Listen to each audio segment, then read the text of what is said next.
In its continuous quest to rid the nation's territorial waters of piracy, the Nigerian Navy has welcomed its naval ship back from a security training tour in Australia.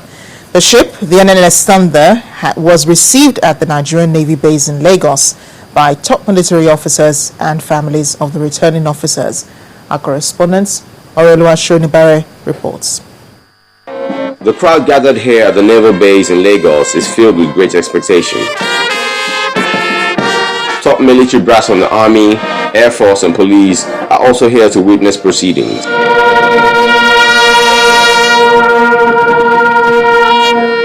As the Navy band prepares itself, there is dancing to usher in the moment. But what exactly is going on? It's the return of the Nigerian Navy ship NNS Thunder from a military training exercise in Australia after 4 months and 10 days. The NNS Thunder approaches the port, ushered in by a boat guard of honor. After the usual inspection by the Customs and Immigration Services, the guests are now allowed on the tour of the ship. Reliving the experience, the captain of the ship speaks on the benefits of the exercise.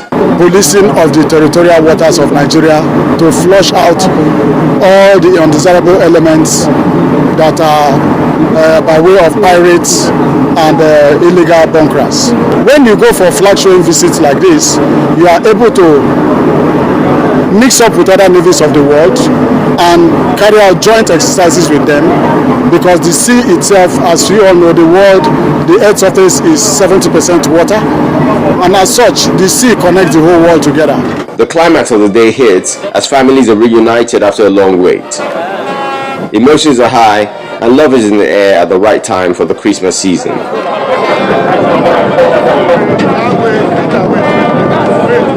After 4 months and 10 days, NNS Thunder is back in the country's shores. How the training has received in faraway Australia will be translated into effective monitoring of our territorial waters is left to be seen. Orelua Shonibare, reporting for Channels Television News. Well, some good news for patients and other Nigerians as public health workers and the Nigerian Medical Association today announced a suspension of the association's 5-day warning strike. The national president of the NMA, Dr. Sahon Enabulele, in a statement in Lagos, directed all members of the association working in the public sector to resume work on Monday at their various hospitals across the nation. Doctors in public health institutions had embarked on a 5-day nationwide strike last week to protest acts of injustice against their members and underfunding in the sector. Dr. Enabulele says that the 5-day warning strike was suspended in the spirit of Christmas and also to give government time to respond to their demands. Traffic management and control has always been a thorny issue here in Lagos through the years. And while it remains top on the state government agenda with some progress recorded, some knotty issues still need to be addressed.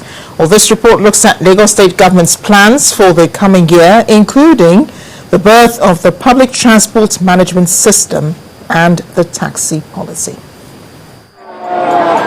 With a population of over 18 million, the management of traffic in Lagos has always posed a major challenge.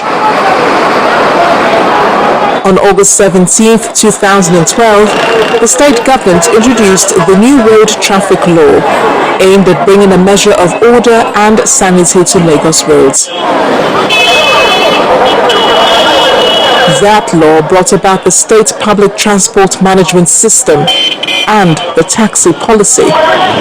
According to the state's transport statistics, passenger traffic is about 7 million per day. Many will recall that in the recent past, Lagos had a very predictable and organized system, but in the years gone by, we had problems with regulation and the haphazard manner and practice that befell our transportation system. It is in this direction that the Lagos State government, in its wisdom, approved the establishment of a Lagos State Public Transportation Management System, which is primarily aimed at developing the development of an efficient and sustainable public transportation management to to take advantage of ongoing reform and available infrastructure. The new policy seeks to promote a safe, efficient, and reliable transportation system that will reintroduce the commuter bus routing scheme and change the corporate outlook for transport operators. From 2014, commercial drivers and their conductors will be wearing uniforms with badges and their identification on it.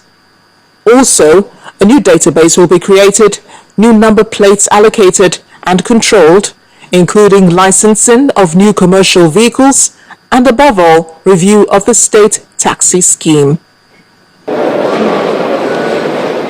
While the transporters support the policy in the main, they have some reservations.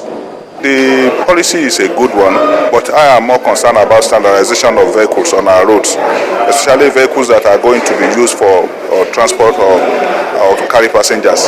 You see a lot of, people bring different kind of vehicles. Some are not fit for this to carry passengers. The only area I will advise government to buckle up is in the area of infrastructure. Because if you look at the state geographically, the issue of bus stops and motor parks, there are very few motor parks across the state.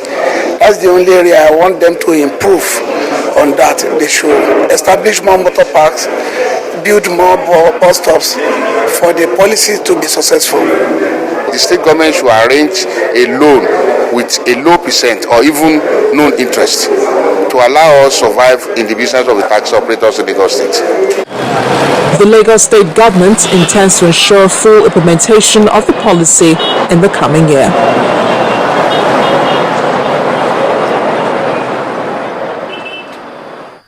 Well, joining me now to throw more light on the new transport policy is the Lagos State Commissioner for Transportation, Mr. Kayode Opeifa. You're welcome to the News at 10. Yeah, good evening. Good evening. So this new policy, it's not really new, is it? Because the law was established on August 12th, August 17, beg your pardon, 2012. But as we were speaking earlier, you said it's not new. Yeah, what we have is that after the signing into law of the Lagos Traffic Law by His Excellency and His Gazette on August 3rd, the law has 4 parts.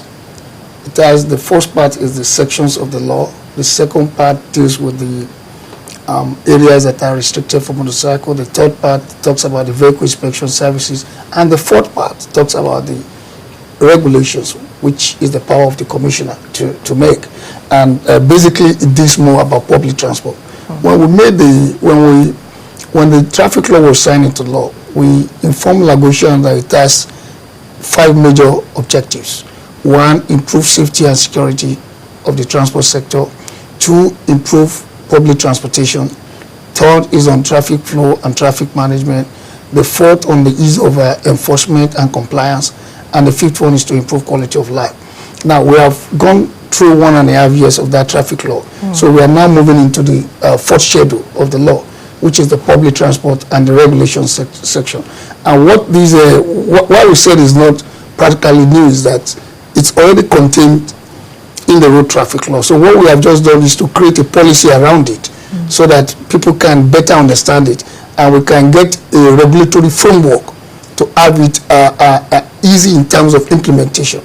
And to do this, on May 13, the state government approved the policy on the taxi, the public transport management system, and then also approved the creation of a new directorate in the Ministry of Transportation called the Directorate for Public Transport and Commuter Services. So that will be dedicated solely to ensuring that Schedule 4 of the law is properly implemented. So this is not really about, you're still in the process of, it's not been implemented yet, but you're still in the process of gathering and putting infrastructure in place and so on. That's okay, that's the stage you're at now. What came into force a few days ago was the announcement at the stakeholder meeting. But the stakeholder, the transporters, the unions, we've been involved with them in the drafting of the policy itself, that is proud to me. And then since the policy was adopted by the State Executive Council, we've had not less than 10 meetings since May up to today, fashioning out the implementation pattern. In fact, the aspect that deals with licensing had already started. We announced from November 1 to December 31st, drivers, transport owners, conductors have already been going to the Driver Institute and the Vehicle Inspection Service to document their vehicles, while drivers are going to the Institute to provide more information. And this will end on 31st of October. It is after that that they will get their badges, the owners will get their transport operation license, the conductor gets his conductor badge, the driver gets their driver's badge. Then the routing system now becomes applied to those vehicles that have been registered. So the process had commenced since the Executive Council passes. But what we just did about 3 days ago was to make it known to the general public and to discuss it and then see if there are areas people have issues with. Yeah, in the reports there are about 2 people that were spoken to. One said his own concern was standardization of vehicles on the road, and the other said infrastructure like motor parks and bus stops. That's exactly what this new system seeks to address. The issue of standardization is already taken care of, because now every vehicle, what you have now is that people just buy vehicles, put it on the road, and they're operating. With the new system, you have a license. So before you can put your license on the vehicle, you go to the directorate, and then they attach that license to that vehicle. They give you a route number. So before that is done, there is a pre-inspection of your vehicle. So if your vehicle does not meet the required standard as stipulated in the management system and the policy, you don't get attached. Then they also give you a route where you can apply. You will not go to a route that is already overcrowded. They will put in a route. I just want to quickly ask him, because the major concern will be how many vehicles will be on the road, will the Russians be able to get to where they want to get to, and so on. Okay, right now we can't really say we have a certain number, but we know we have about 35 to 50,000 downfalls. We have about 1,200 mass transit vehicles. Now, with this number, we need to be sure that all these vehicles are roadworthy, and when they are on the road, they must be applying where there is demand, so that people who invest in this business will have a good return on investment. Not only that, we can create more jobs, and not only create jobs, we can create wealth. Mr. Opeifa, thank you so much for joining me on the News at 10. I've been speaking with the Lagos State Commissioner for Transportation, Mr. Kayode Opeifa, on the new Lagos transport system.